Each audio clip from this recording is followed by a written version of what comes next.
What's going on, guys? I'm back at you again, and we're going to get through week 10. And our Thursday game is Vegas versus Denver. Denver got lucky last week. They've been getting lucky a lot, winning games. And honestly, I don't trust Denver as an elite team to win a Super Bowl. They just win based on coaching, and, you know, that's it. That's really it because they're really not that great. Bo Nix makes a few plays here and there, but it's really never. Most times it's not pretty watching them play, honestly. And this is divisional. It's tricky, but I'm gonna take Denver. But I don't feel good about it, honestly. The Raiders are one of those teams that could beat anybody on any day. Like, what if Crosby just goes crazy, on offense? What if they just catch flames? You just never know. You never know. Next, we got Atlanta, Indianapolis. I'm gonna go with Indy here. I think they're gonna flex their muscles and their new acquisition over there. So they're going to be looking to win that. Next, we got New York versus Chicago. Honestly, I don't feel good either way on this side here. I don't know which way to go here, but because I feel like if I pick Chicago, they're going to let New York win because New York's been on a slump and Chicago's been winning. I think this is a good place where they might let New York win, but at the same time, Chicago is on a roll. I'm going to go Chicago.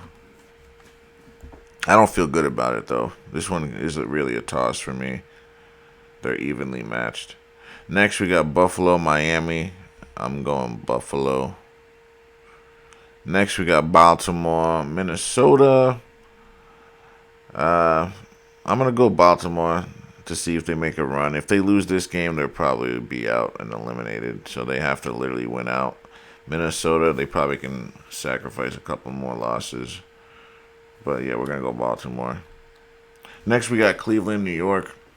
Everyone's making us think that New York's going to be playing 11 on 9. Like, yeah, they traded really good players away, but you're still going to have to play an NFL guy on that other side. It's not going to be some pushover just because he's not some big name. You don't play big names. You know what I mean? That's not what wins the game. So I wouldn't get too caught up in that because at the end of the day, the Cleveland Browns are ass. Like it's one terrible team playing another crap team. That's all it is. One team has one wins, the other team has two wins. So for either team to think that they're high almighty over the other one is just insane to me. Because if the Jets win, they now have the same record. You know what I mean? And if the Jets lose, you only have two more wins than them, but you still are ass, and you're gonna lose to the Ravens next week, and you'll probably lose to the Raiders. Honestly, I think the Raiders are better than the Cleveland Browns. At least their quarterback can throw down the field. That's why I'll pick the Raiders over them when they play because of that reason. They can Ashton Genty you, and their quarterback can move a little bit and avoid pressure and he's not scared to throw the ball, something their quarterback is scared to do. So to think that the Browns are that much better, and I think Crosby is more relentless than Garrett is. That's just my opinion. So it's literally like a toss up, but I would take Raiders if that happened. But anyway, I'm rambling. So yeah, we're gonna go. I'm kind of want to pick the Jets here because no one is gonna see it coming or think it's coming.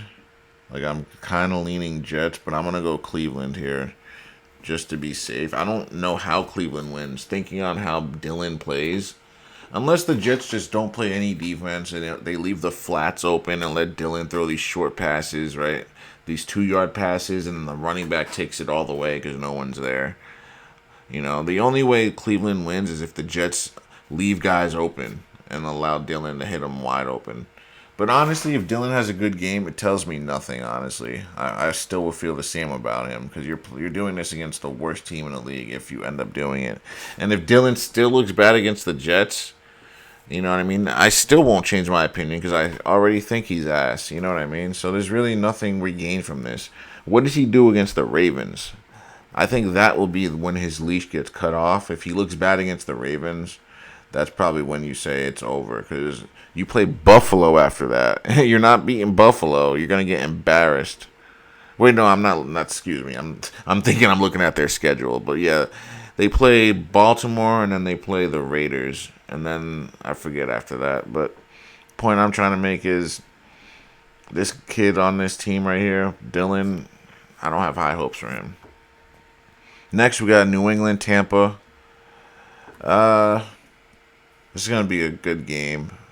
Tampa, they're gonna be out with Mike Evans. He won't be playing, so that's the only reason I'm kind of thinking New England could get him. But I'm gonna pick Tampa here because New England has won like 5, 6 straight. I think they're due for a loss. Next, New Orleans, Carolina. I got Carolina winning that one. Not much to say there, especially if they're playing Tyler Shook. Next, we got Jacksonville, Houston. And the thing about the Saints, they're so stupid. They could have had Shador.